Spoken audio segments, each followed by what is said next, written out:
Welcome to another episode of the No Name Podcast. We are just three friends that talk about sports and other things we enjoy, mostly sports. Today, we're doing something a little bit different. So along with recording our normal podcast, we are also recording a video of it that will be up on my YouTube channel, which is youtube.com/itsmirage, I-T-Z Mirage. At some point, I'll make us a YouTube channel that's not my personal one, but here we are. Tanner here on the bottom, Reagan up there on the top left. And gonna just kind of get right into it. A lot of things have been happening in the NBA, so we decided we're gonna switch back to that for now. Probably get back to the football stuff in the very near future. But first big thing that has happened, it is official. The NBA is rigged and hates the process. That is my takeaway of Nikola Jokic winning the league MVP. Pretty much only won it because he was available. He had a good year, but Embiid's better. But it's fine. I can live with it. I'm not that upset about that one. We'll get into the one that I'm really upset about here soon. In case you guys didn't see the chart, the voting was Jokic, an overwhelming amount of first place votes. Embiid got 1 first place vote. Steph got 5. Giannis got 1. CP3 got 2. And then Derrick Rose got 1. I'm still it was the fans. I don't care if it was the fan vote. This is why they don't need to let fans do anything. True. Joel finished second with 62 second place votes, which I can live with. Runner up in MVP, especially missing as many games as it did. I definitely get it. I'm not mad about it, but yeah, I'm heartbroken. I'm a little mad about it. I'll be honest. There was a small part of me that thought maybe they would not hate the process, but they wound up hating the process, and I hate it here. I don't think they hate the process. I just think, personally, I think Jokic had like a better season, like for an MVP season. So I think, I think it'd been a lot closer if Jamal Murray didn't get hurt, because like they got better once Jamal Murray got hurt. Yeah. And Jokic just went. He didn't go off, but like he just did what he did, but better, and they still won an insane amount of games. Mm-hmm. So that's the only reason, like, I would say he deserved it more over Embiid. Plus, Embiid has always have the issues of health. Yeah, it was. I blame LeBron. He pushed him out of the air, and it toppled everything for him. We were watching that Reagan, game, shut the and fuck you up. said Let me be happy. Okay. Let me be happy about blaming somebody, all right? Shit. Okay. It's not that big a deal. Just let this happen for me. And Tanner, do you ever get tired of being wrong about the Sixers and everything? You know, you're pretenders. You know, Jokic is better than Embiid, shit like that. It's got to get exhausting. They still are pretenders. And all right, listen. Another reason why I think they're pretenders is because of Embiid's health. Because Embiid goes down, you guys are fucked. Yeah, but what does it take to get him down? A meniscus tear? Incorrect. Yeah. He got like a fucking slight meniscus tear. Hey, what was that word in there? A tear. A tear. Not an aggravation. It is a tear. There is a rip where there was once a not rip. But yeah, it's super easy to tear your meniscus even slightly. What has Philadelphia done to hurt you guys? Nothing. Okay, I understand why Tanner hates us. All right, we kind of destroyed Derrick Rose's ACL. I get that. Reagan, what have we done to you? You've done nothing but win. You stole Jimmy Butler from us. You said, "Here, take fucking J. Rich. He's just as good." And then he took his shit on the floor every night. Just enjoy causing me pain. Is that pretty much what it comes down to? Generally, yeah. Fantastic. Okay. All right. So from the MVP. On from the MVP award, Rudy Gobert officially won Defensive Player of the Year. We can all agree that he should not have won that award. Not a knock on Rudy. He just doesn't guard 1 through 5. Rebounding has got to be taken out of the official defensive rating system that they have. It's kind of ridiculous, but Ben Simmons. Go ahead, sorry. I think the reason they gave it to him is because they hate the process. Yes. That and they were winning. They had a better record than it's because he was getting MVP votes like not that long. Like he didn't get any MVP votes, but he was getting. And they're like Rudy Gobert number 9. Whenever Donovan Mitchell was like missing those games or whatever, and they were still winning. It's like, I'm sure it was because of Rudy putting up and a not big Jordan 14 Clarkson. and 10. Yeah. Yeah. Like, yeah, So, I'm sure like, that I was all think- Rudy, not Jordan Clarkson taking control or anything at all. So I'm pretty sure that's like why they Yeah. gave it to Rudy, which is like a dumb reason to give to Rudy. Mhm. Because Ben Simmons, I like personally deserved it more than anyone. Like he was fucking insane defensively this year, Mhm. and if not him, I mean, I still think like Miles Turner is a better candidate. Miles Turner obviously was in top 3 votes. I don't, who was number 3? Number 3, I don't know if I wrote that down. Bam. I think Bam finished third. I Which think he was the fucking I think I he was the only other one that received a first place vote. And I think Bam Yes. honestly should have won over Rudy too. 'cause It I might think Bam's actually I a take better it back. defender. It might have been Draymond. I don't remember. I don't have the actually. Do I have the list in front Yeah. of me still? I do not now. Okay, I apologize. But I think Bam, Miles Turner.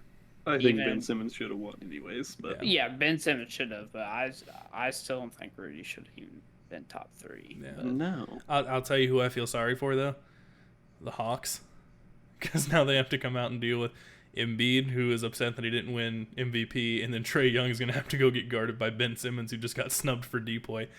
It's gonna be a bit of a long game for him next week. Yeah. Tomorrow, is that tomorrow? I think that's tomorrow, the 10th. Yep. I think. So that's gonna kind of suck for him. But the voting Yeah. went down. Rudy Gobert, I didn't write down exactly how many he had. I think he had like 70 of the votes or something like that. Ben Simmons had 15 first place votes. Bam had 1, and then the biggest story of the Defensive Player of the Year voting for me, Matisse Thybulle got 1 third place vote. Ignore the fact that Contavious Caldwell Pope also got 1 third place vote, please. Let me be happy. That's pretty much what this episode is going to be titled. Just please let me be happy. We don't get a lot of things here, all right? Mm-hmm. Told you guys Matisse Thybulle is the best young defender in the league, and you're like, ooh, it's all about the fucking torture chamber, whatever the fuck dumb nickname you have for that guy. or Dortress. The Dortress. Ooh, what the fuck is that? I still think Lee Dort's better. Yeah, well, we'll see. We'll see about that. It's whatever. So yeah, They those need to play 1-on-1 and see who scores the least amount of points. That's fantastic. I guarantee you in that situation, Lou Dort would win because Matisse is very offensively challenged. In an Iron Man game that's 60 minutes long, all defense. Sounds just awful. So yeah, I think that's the only things we really had about the awards. I did forget to mention Tibbs won Coach of the Year. Good for him. Still think. Dude, shut the fuck up. I still think Monty should have taken it, but Tibbs also had a fantastic season, so I can't be that upset about it. Woohoo! The Knicks made the playoffs just to lose in 5, 6. Yes, 5. It was 5. Okay, yeah. Beautiful. They won a whole game. A whole ass game, bro. Damn it. On Trae Young. Fucking Trae Young, man. Me and Reagan talked about it when he was here the other day. I think I might be starting to like Trae Young a little bit. Like, That's it. I don't know, man. These playoffs, he's still foul baiting, but not as much as he does in the regular season, and he is showing up. I mean, he didn't when he was guarded by Ben Simmons, but that's really hard to do when you're like, how tall is he? 6'1", going against someone that's 9 inches taller than you. Mm-hmm. little bit tough. So, but yeah, I'm starting to be a little bit more of a Trae. I still don't like him, but I cringe a little bit now whenever you hear Philadelphia chant Trae is balding. So I guess that's growth as a person, right? One thing that I do want to talk about since we're done talking about the awards and whatnot, is the incredibly sad end to Luka Doncic's playoff run this year. This man just came out and averaged in his teammates. so disappointed in the game 7. Luka drops 46, 14, and 7. Do you know who the next closest scorer was on the Mavericks? I only do because I guessed it last time. Yeah. Fucking Dorian Finney-Smith had 18. This dude played 41 minutes and had 18 points. How do you not luck into 20 playing 40 minutes? I feel like I could drop 20 somehow just by chucking shit up and hoping it goes in. What did Let's you not think? go crazy. Listen, that Yeah, okay, that's under okay. You're a short point guard right now. I feel like in Reagan the could NBA. somehow score 20 in an NBA game if he's played 40 minutes. Because at least you have an I could outside get shot. fouled enough. Exactly, I'm saying. So they got to do something. They got to. Kristaps is either gonna have to be a not shit can, or he's gonna have to go. Because Luka can't do it by himself. Which we can talk about that next. I mean, Yeah. he's probably gonna get traded. Because he came out and said that he feels like an afterthought instead of a co-star, and shit like that. Which I mean, fair. Tanner and I were talking about than this, 19. I think yesterday, right? About Kristaps. Yeah. Like he feels like an afterthought because he can't make fucking shit. Mm-hmm. Like, and I don't think. I think it's fair to say that just looking at him play, he just looks scared. Yeah. From when he was in New York to now, like, what he tore his ACL, didn't he, in New York, right before he got traded? I don't know if it was his ACL. I know he did something, but I it was a severe injury. But I don't know if it was his ACL. But yeah, I mean, yeah, he hurt himself bad, which is like a scary thing to come back from. Mm-hmm. It really is, and like he just played timid ever since he got back from it. That is a fact. And yeah. I don't know. You know, I have a friend that's an OKC fan, and he's really hoping they trade for him. So OKC's building up to be good in the year 2042. So I said "thu," not "two," but you knew what I meant. Kind of ruined my own joke there, but yeah, I don't know. Kristaps he's in need of a change of scenery, or actually, you know what? Fuck it. I don't even care about Kristaps. Get Luka a teammate that's not named Tim Hardaway Jr., please. He needs more than one person that can do something. And Tim just disappeared that game. I think he came back and was playing hurt, though, because I remember watching him, I think, in the first half at some point. He went out with an injury. Ankle. Was that what it was? I knew he went out for a little bit. I didn't know what it was, but so I don't know if that was bothering him the rest of the game or something, but he only had like 15 or 16. So, and he also played like 39 minutes. They also needed a defender. Because Luka is not good on defense at all. Yeah. I have like two good defenders on the entire team. Dallas. I will give you Mike Scott in a second-round pick for Luka, and I think that's fair because I think they want to do right by him and get him a ring before he retires. He's 22. Shh. It's fine. First of all, no one's trading for fucking Mike Scott. We'll give you a bag of potato chips for Mike Scott. And nobody's trading for Luka. I will keep bringing up this Mike Scott trade until someone either trades for him or he is not on the Philadelphia roster anymore. One of those two things is going to happen. He'll retire eventually. Eventually, yeah. Although I think Doc's finally heard our cries and has said, yeah, maybe we shouldn't play Mike Scott in meaningful minutes. The only time I saw him in game 1 or 2 against the Hawks was when we were either down 20 or whenever we were up 20, pick a time. So, but yeah, the Mavs got to figure something out. Luka's good, but he can only do so much. That's like some LeBron and 07 Cavs type shit. One thing I want to talk to you guys about, because it's the thing that was like going viral on Twitter the other day. Did you see the thing saying Luke is already better than prime Larry Bird? I agree with it. I'm not going to say I agree with it. I am. But I'm not saying that. I personally, in my opinion, I think Larry Bird is the most overrated player in NBA history. He was super good, and I do think he was super good. But the way people talk about him is like he was Jesus Christ incarnate, and he just wasn't. He was just a white dude who played defense and shot threes. If he played in today's game, he'd just be a 3-and-D wing. Like, that's all he would be. So I've never been huge on Larry Bird. So to say Luke is already better than him, I'm not upset about it. But he shot almost 40% from three, shooting 2 threes a game. I think it's too early. If that I think Luka skill wise is right on the same level as Larry Bird, if not better. But to say that he was a better, because there's a lot more being a better basketball player because like you have to win. Yeah. You know what I mean? And Larry Bird was a winner. Yeah. So like because like you see players like DeMarcus Cousins, people say he was one of the best centers like in that time, but he also fucking made the playoffs once, maybe. I mean, Yeah. Ooh, surprise. The Jordan fan thinks that winning games makes you a better basketball player. winning games does make you a basketball player. Okay, I'm not having this argument right now.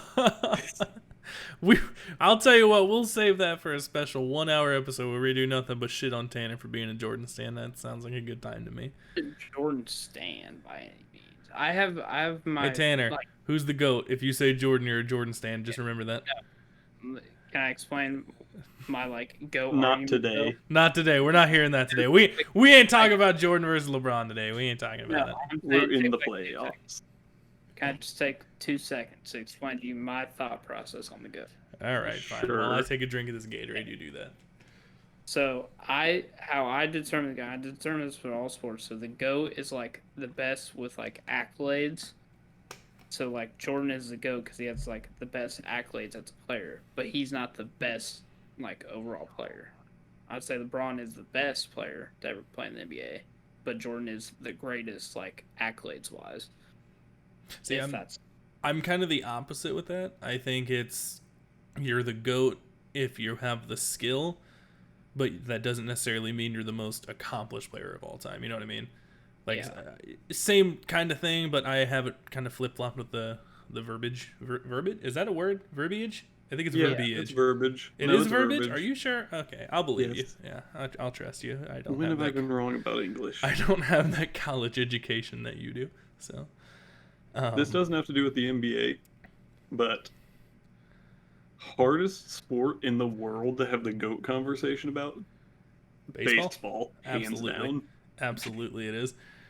It's not even like a thing that people can have that conversation. I think everybody just defaults to people say Babe Ruth, time, Christ, which is stupid, but I'm not getting into that or my thoughts on Like, any baseball things right now because I have a lot of thoughts on that.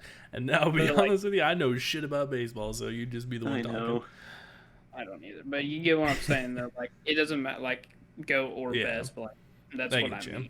Yeah, so I get you. I think LeBron is like the best skill wise player we've ever seen, but I don't think he's like the greatest winner, if that makes sense. Yeah, I get you. I definitely see what you're saying. To say this show's catchphrase, that's fair, you know.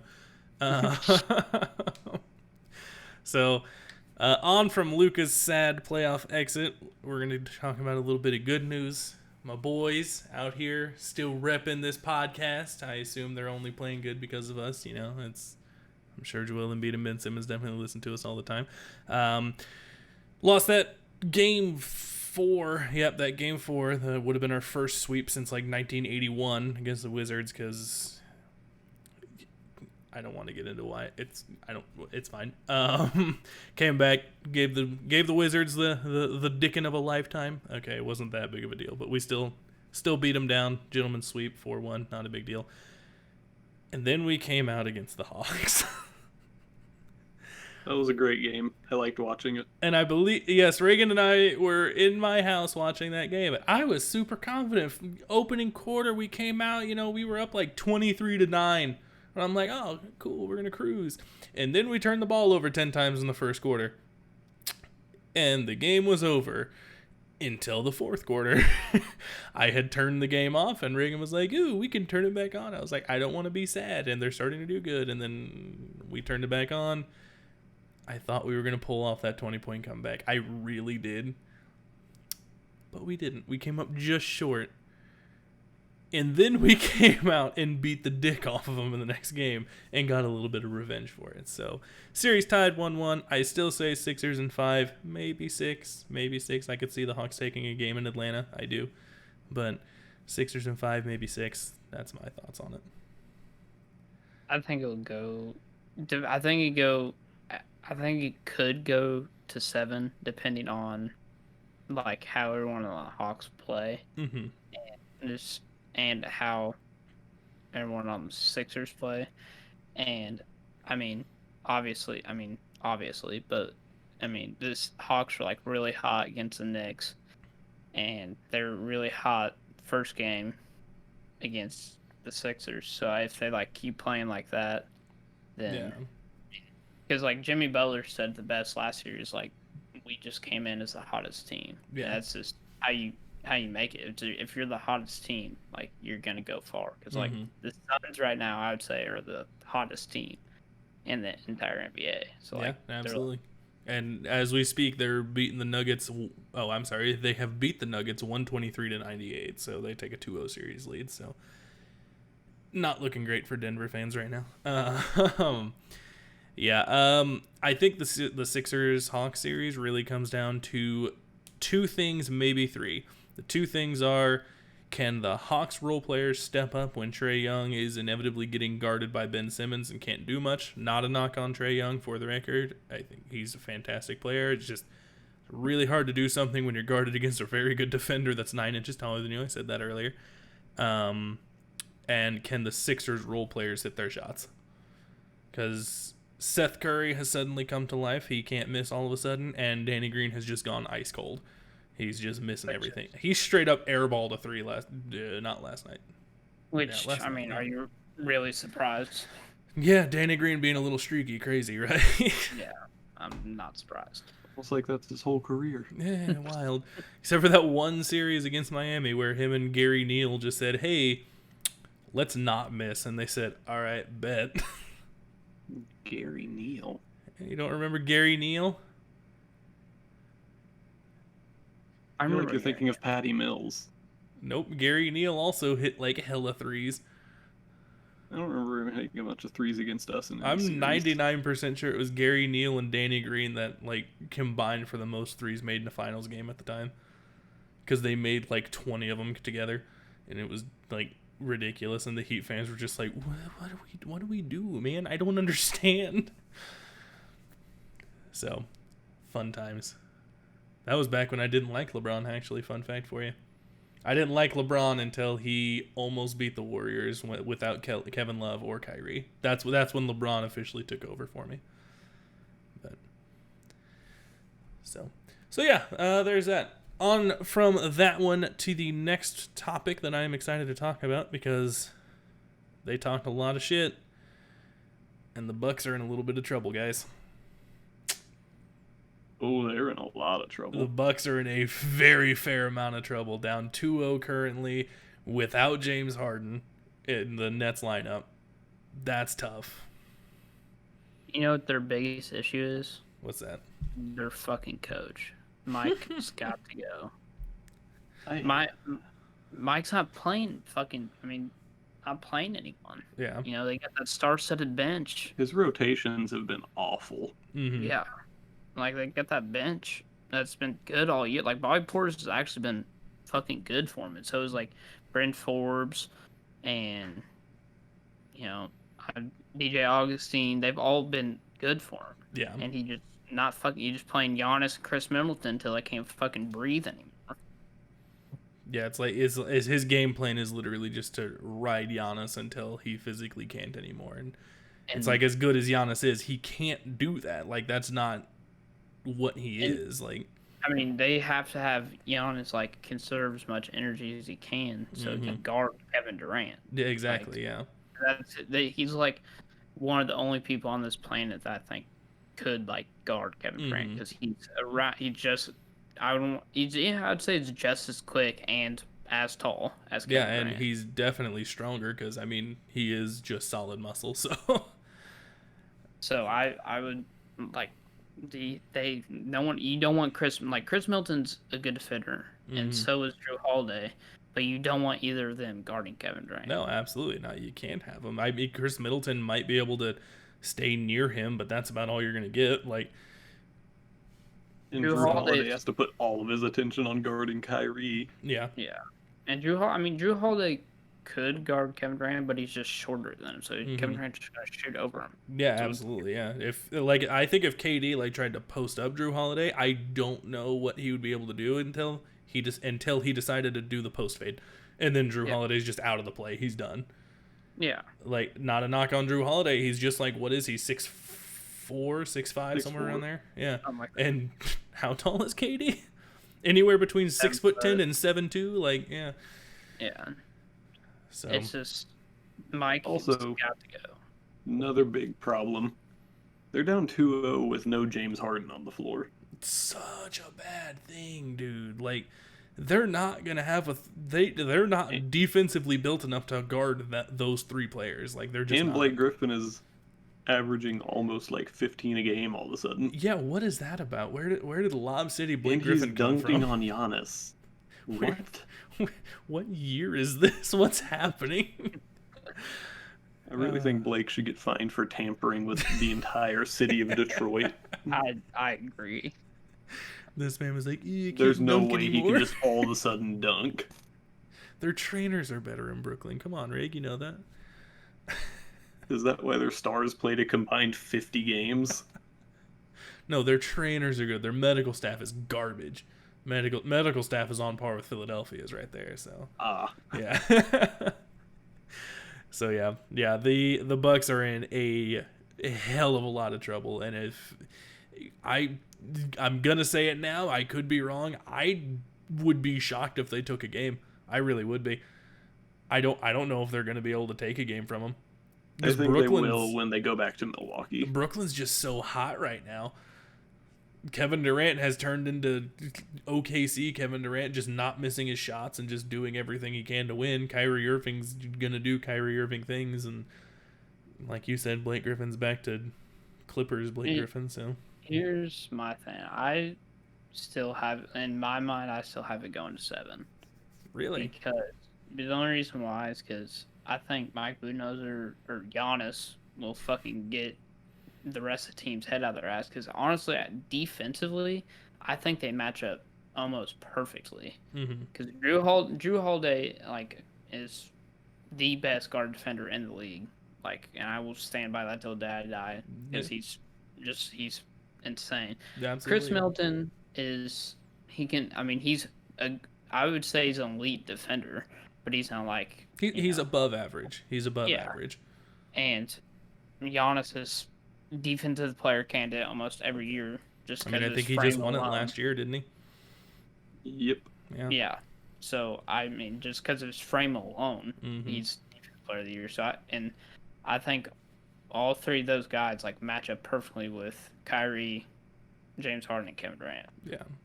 And I think you guard those three guys I don't think I genuinely think I don't think anyone on this earth can stop Kevin Durant. But if anyone's going to slow him down, it's going to be Giannis. Me and Reagan have been saying it for years. Kevin Durant's the best scorer of the basketball the NBA has ever seen. Yeah. I don't even think it's necessarily close, honestly. I don't either. He doesn't score high point games, but he drops 30, fucking putting on a pair of pants in the morning. Yeah, when you see, KD had 32 last night, I'm like, okay, only 32, really? Yeah. Yeah, it's definitely wild. Yeah, James Harden puts up bigger numbers, but I feel like he also takes a lot more shots than KD does. KD's never been a guy that'll score 50 points on 30 shots. He's the guy that's going to score 30 points on 16 shots. Yeah. And I'd rather that personally, but. And I really think Giannis will come out of this, and something's got to happen.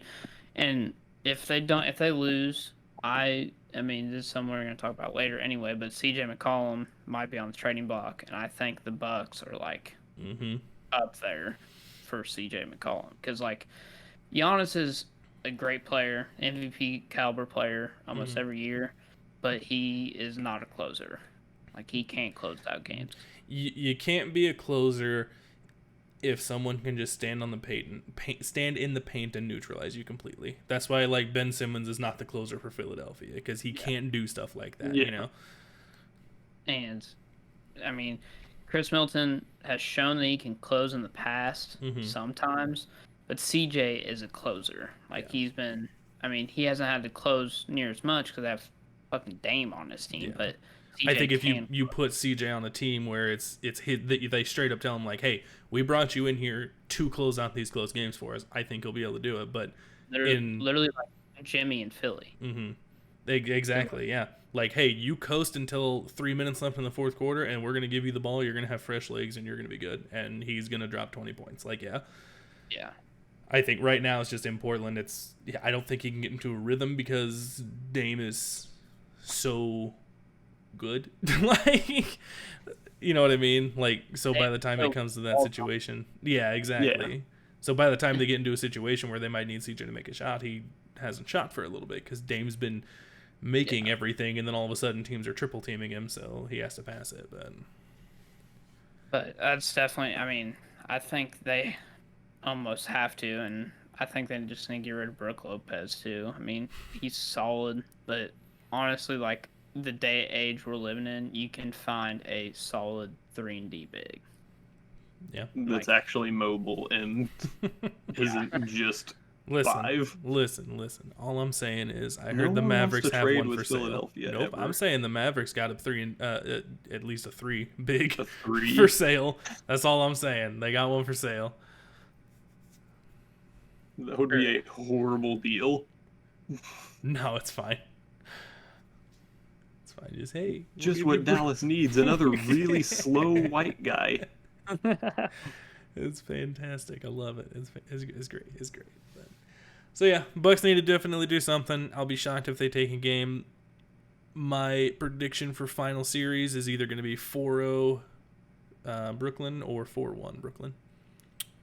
Tanner's still going with that 7 games. I think Brooklyn will win in 6. I think Milwaukee's actually going to take both games in Milwaukee. Fair enough. Can't blame you on that. They play really well in front of their home crowd. I know for a fact. Yeah, you definitely do know that, I watched them drain almost you? 33s in front of their crowd. Oh, man.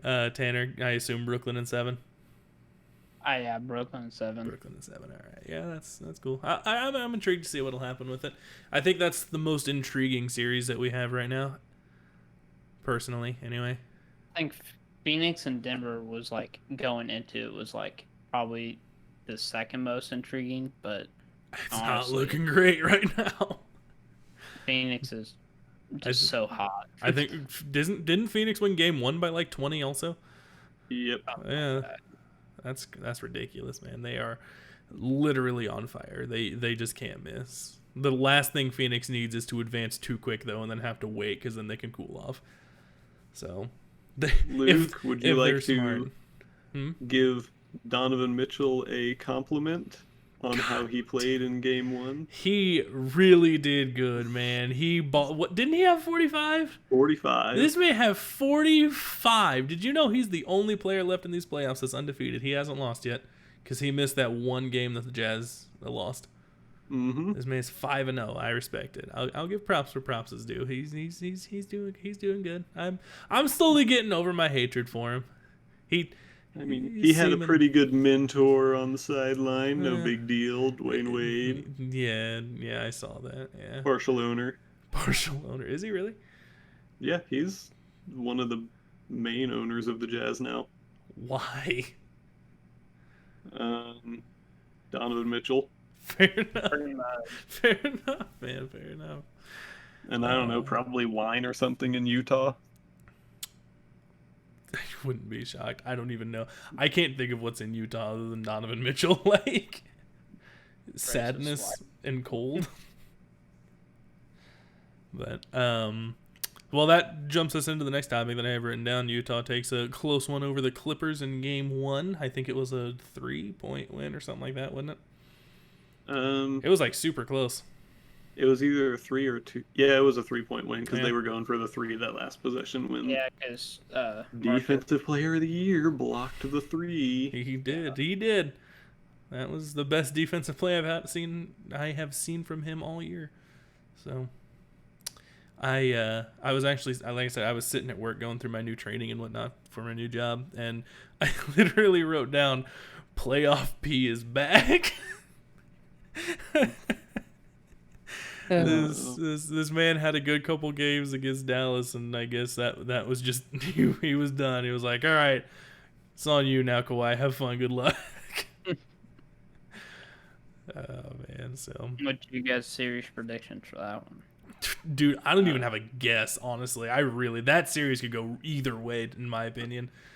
For me, if Donovan Mitchell keeps playing like this, which I don't think he'll play this crazy every game, obviously. Yeah. I think he's going to average over 30 a game in this whole series. Yeah, that's fair to I assume. have the Jazz in 5 or 6, honestly. I can probably agree with that. Kawhi can't do everything by himself anymore. Yeah, what happened to... Oh, sorry, Tanner, go ahead. I was going to say I have the Clippers at 7. Yeah, that's also... I can also see that. It's weird. Tanner just loves his 7-game series, I guess. He really does. He you know, you're going to go work for the Hawks NBA can one go of these to days, 7, aren't you? the Bucks can go to 7. Lost what I was going to say. Oh, yeah, what happened to Reggie Jackson? This dude exploded in the first half and, like, just wasn't missing. I think he shot, like, 3 for 5 on threes and then just didn't shoot again the entire game. Like, I literally looked at the box score. Unless he got hurt and I didn't know about it, he just straight up didn't take another shot in the second half. What are you doing, bro? Like, you were on fire in the first half. Let it fly, bro. What are you doing? I don't know what that was about, but whatever. Whatever. Ty Lue just saying, hey, quit it. Stop doing And we all know how good of a coach Ty Lue is. Yeah, just ask LeBron, right? So yeah, all right. I think that's about all we got to talk about the Utah thing. Honestly, it's such a confusing series for me. I just don't know where to go with it. Honestly, I really don't. Like, it's just either team could win it. Either team could win it in like 5 games, or either team could win it in Game 7. Like, I don't know. They match up super, super, super good. So, but I think that's all we got for the playoff series. Now we just got some other random NBA news. We kind of talked about this one a little bit earlier. CJ McCollum possibly being traded. He needs out of Portland. Damian Lillard needs a new second guy. Clearly the Dame and CJ is just, it's not going to work out. It just won't. No clue who they're going to get, but they need to get something. Maybe call Miami and say, hey, give us Tyler Hero.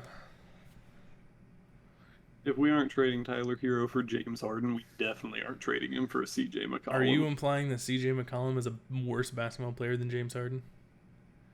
Very much so. Especially in the playoffs this year. CJ didn't do anything. It's almost like he's a bad playoff performer or something. That's crazy, isn't it?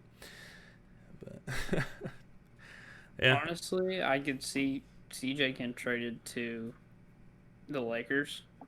That'd be good. A bunch of bench pieces. Like, and Kuzma, please. Please, Kuzma. Get Kuzma out of LA. Like, it'd be like Kuzma, and they'll do sign and trade with Dennis Schroeder, because I don't think Schroeder's gonna. I mean, he did come out and say, Schroeder, whatever. He did come out and say, he's like, yeah, I want to come back and run it back, but I don't. He did say it's not about the money. Yeah. Yeah, but I don't think LA wants him. I think they should. I like Schroeder a lot. I think he could fit in really well with that system. I don't think he should be a starter. I think he'd be the perfect guy to play like the Manu Ginobili role of that team. I do not want to compare him to Manu, but have him come off the bench and just man that second unit. Actually have LeBron be able to maybe take some rest or something. I think that'd be good. But yeah, if they could figure out a way to... If I'm the Lakers and I'm calling the Trailblazers about CJ, I'm going to tell them you can't take a couple of my players, and those couple of players are going to be obviously LeBron, AD. I wouldn't give him Schroeder. There you go. That's I'd about give it. him A Disney. A Disney, yes. I'm sorry. I meant to say A Disney. That's my fault. I'm just joking. Lay Mickey Mouse. Yeah. So yeah, that's, I don't know. I would be a really good landing spot for CJ, honestly, is over there in LA. That'd be like a best case scenario for him. Play with a more pass first version of what he already has. So Yeah. But I would also love for Philadelphia to give him a call. Just to, not necessarily to pull the trigger on him, but just see what they want. Because I think CJ would be a fun piece for Philly to have. A good shooter.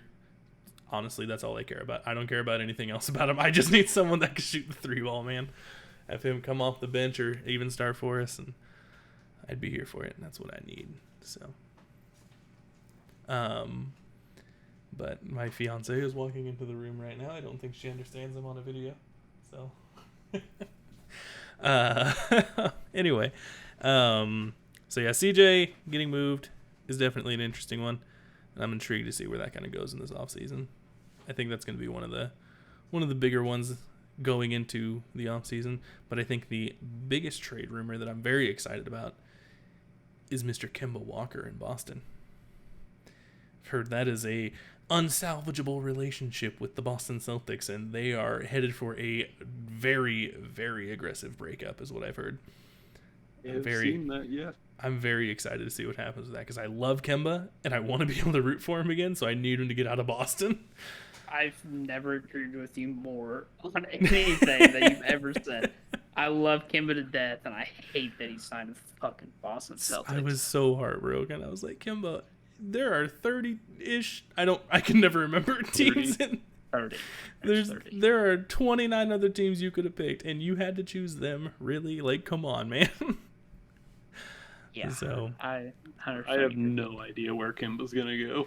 I can't even think of a team that would be like a good fit for him.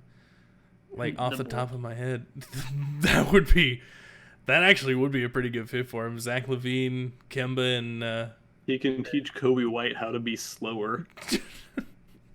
How to be and not just sprint everywhere. Trust me, he can teach him how to slow it down. A Kobe White jersey, and I've never agreed more in my life. Kobe White literally sprints 115% of the time. Listen, Boston, I'll like give you Mike Scott in a second round pick. Another player that's in trade rumors. Colin Sexton, yeah, he is. I really just coming to Miami with Dame Lillard, Giannis, and CJ McCollum. First of all, no. Second of all, I absolutely need Colin Sexton to get traded to the Bulls for like Lauri Markkanen or something, so I can see. I need lineups of Kobe White and Colin Sexton playing together. Colin Sexton just racing up and down the court, like seeing which one of them can get there faster. I need it in my life. I need your guys' offensive pace to be 9 million. Honestly, I would be 100% down with it. Yeah, you just don't want Lauri Markkanen on your team. I love Lauri Markkanen, and I love when we drafted him, but like he just doesn't fit our system anymore. Like him playing with Vooch is just so bad. Yeah, and then it's him the like slowest front court. Yeah, and the thing is like Vooch can rebound, but Vooch can't rebound like he can't make up for the lack of rebounding that Lauri Markkanen has, because Lauri Markkanen can't rebound at all. Yeah, he's like 7 feet tall, averaging like 4 boards a game. It's absolutely magical, isn't it? So yeah, but yeah, I'm more excited about the Kemba Walker trade than anything. Honestly, I don't even know if it's a trade. He might be a free agent. I don't know what his contract is. Yeah, I'm not sure. I'm excited to see what's going to happen with Dame. Because I honestly don't know if he's staying in Portland. I think if it's up to not up to Portland, obviously they want to keep him. I think if it's up to Dame, he's going to stay. I do. I think he's too loyal. I do too. And I think that's going to be his downfall. Because like after James Harden got traded, didn't he come out and say like, I don't understand why all these superstars want to leave and all this shit. Like I don't see Dame leaving. Like, and I could be wrong because I didn't see Anthony Davis ever fucking leaving the Pelicans. Be honest with you, I mean. Yeah, and nobody saw Kevin Durant leaving the Thunder after he said that he was tired of everyone forming super teams. I still can't believe that. Yeah, I don't know. Dame's so loyal that unless Portland themselves like calls a team and says, "Listen, we just got to move on from him. It's not working here. We need to get something before he retires," and they trade him, I'd be shocked if he's not a Trailblazer for his entire career. He just seems like that guy, but I mean, we could all be wrong. In 3 months, that doesn't really come out happen and say, anymore, though. It's true. It really doesn't. I'd be shocked. I mean, I'd be shocked if in like a couple months it says Damian Lillard demands a trade or something. I'd be shocked if he ever demanded a trade. Like if he got traded, I wouldn't be as shocked. Because I mean, we're living in a world like Anthony Davis like shook up the entire fucking league. requested a trade to the Lakers, like, because now every superstar has that mind, like, okay, if we don't win here, I can just get the fuck out. Yeah. Like, I can just demand, I can force my way out of here, which is like a good thing in some situations and a bad thing in some, and you know what I mean? Like, it can be a good thing, but it can also be like James Harden forcing his way to the Nets. I didn't like that just because I don't personally like super teams. So I just same, yeah. All even, and you don't know who the fuck's gonna win. I don't want to have like just a clear cut favorite. Yeah, the one thing I do love about super teams though, everybody knows who to root against. Like, that's true. That was my favorite because I mean, everyone hated Miami with the exception of Miami fans. Everyone hated Golden State with the you know what? I think even Golden State fans kind of hated Golden State a little bit. Nobody fucking likes Boston, so when they had their big three, like, so, you know, everybody just likes to have that villain that they can root against, and I think it's more or less Brooklyn. I don't think they're necessarily a villain. I just don't think people really fuck with them like that. So, but you know what I will say about Damian Lillard? I think if he does like say like, hey, you know, I want to be traded, because I can't guarantee this obviously because I'm not going to look it up right now, but I'm sure he has a no trade clause in his contract. I would be shocked if he didn't, but I bet he would be like, I want to go to a team, but I don't want to go to a good team. Like, I don't want to be traded to like a Brooklyn or something like that. I bet he would say like, I want to get traded to like a Miami. For lack of a better comparison, honestly, yeah, like he would say, like, I want to get traded to a Miami, like they have a good roster, they need, but he, you know what I mean, like a team that he's like, I can make them better, but we wouldn't instantly just be the greatest team in the league by adding his name, you know what I mean? Because I think he still wants to work for it. I don't think he wants to just get like a free ring or whatever, like a certain greatest scorer of all time did when he joined a certain 73 win team. That person shall remain unnamed, though. So I think that's what Dame would do if he were to like request a trade. I think he would want to go to that. And honestly, I agree. He seems like the guy that like just wants to like bear down and work for a ring and not just get a free ring. Mm-hmm. Yeah. Yeah, he seems like kind of like a fantastic comparison in my opinion of Vince Carter. Like, I want a ring, but I'm not going to ring chase, so I'm going to sign with these teams that might win it this year. And just bounce from team to team for the last 20 years of his career, you know? Yeah. So, yeah, I like Dame. I hope he gets one before he retires because he's so fucking good, dude. He's just so good. I need him to get that ring, but I think that's all we got for the players, and then I think we just got one or two more little things to talk about here. Both of them involve the Boston Celtics in the absolute weirdest headline I've had on my phone in, honest to God, probably years. The Celtics said, all right, Danny Ainge, you're getting the fuck out of here. Brad Stevens, you can barely coach. Let's go let you run our basketball team. That is why really weird. I'm saying, man. Like, I'm sure Brad Stevens is a very nice person, but Brad Stevens is not the basketball minds that Brad Stevens thinks he is. Oh, yeah. Like, but you know, I've seen a lot of people say that like they think that Brad Stevens will be better in that role than he was in a head coaching. Mm-hmm. Which I can absolutely see that. Yeah, I can too. He just wasn't a very good coach. I don't think he was a bad coach. Yeah, I don't think he was a bad coach at any point. I just don't think he was. I think he was a really middle of the pack guy, because that Boston team has so much talent on it, like young talent at that, and he just didn't do anything. Like, they really just were treading water the entire time he was the head coach. So that's kind of an interesting one. I'm hearing rumors that Danny Ainge might be going to who was it? I think it was the Rockets, I want to say. I think it was the Rockets. Oh, I feel like he'd retire. I thought he retired, yeah. They never said anything about him retiring. They just said he was out at Boston. And then I heard rumors that he might be going... I think it was Houston. It was Houston or one of the LA teams, I'm pretty sure. I'd be surprised if he goes anywhere. I mean, he needs to retire. I don't think he's good at his job either. One of my all-time favorite talking heads on the sports shows on TV is Nick Wright, and he said it the best. Danny Ainge is the king of almost. every single year that there's a big guy that was wanting to get traded, it was Danny Ainge was this close to getting him. He almost had this guy. He was right there to this guy. And okay, what was his biggest trade? Was it fleecing the Brooklyn Nets and then doing nothing with it? Like, is that what it was? You gotta take time out. Did you just say your favorite analyst was Nick fucking Wright? I fucking love Nick Wright. Yes, sir. That is the, like, I've never met anyone ever that's ever even, like, remotely liked Nick Wright.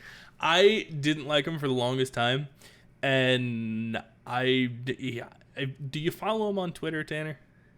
I don't. Follow him on Twitter, give it a month, and let me know how you feel about it. I don't know, man. There's something Twitter about enough him. To look at his tweets enough. All right, maybe I have a Twitter addiction then, but I don't know. He talks a lot of shit, and I kind of love it. I really like Nick Wright. He also says a lot of stupid shit. Well, so does everybody. Well, yeah, but he's like one of the worst about it. I don't know, man. I really fuck with Nick Wright lately. I prefer Stephen A. Smith. He's just so loud. And Shannon Sharp. I love Shannon Sharp. Yeah. I like Shannon Sharp a lot. Shannon's funny. But yeah, Nick Wright. I think you might have known about this back when we used to work together, Tanner. I used to be a really big Colin Cowherd fan. Yeah. Well, I do remember us talking about that. And then I don't know what happened to him, but I can't listen to a show for more than 4 seconds without just getting angry at him at this point. That's how I feel. Like, it's literally, when I hear his voice, I'm like, shut that the fuck off. Colin is one of the dumbest people. He has said. Go ahead. Live Coward?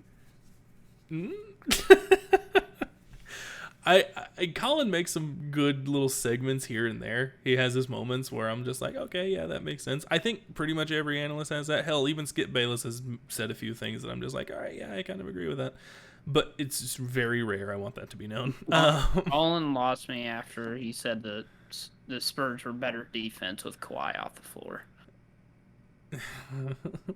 That's when Colin lost me. I was like, you just are the dumbest human being I think I've ever met in my life. You think? I feel like some analysts just say shit just to try and get people to get on their show and like talk about them. Shit, yeah, that's true. Yeah, I was kind of more okay with Colin for a little bit, and then he released his top 10 players in the playoffs. Me and Tanner talked about this, Reagan, when you were gone a little bit ago.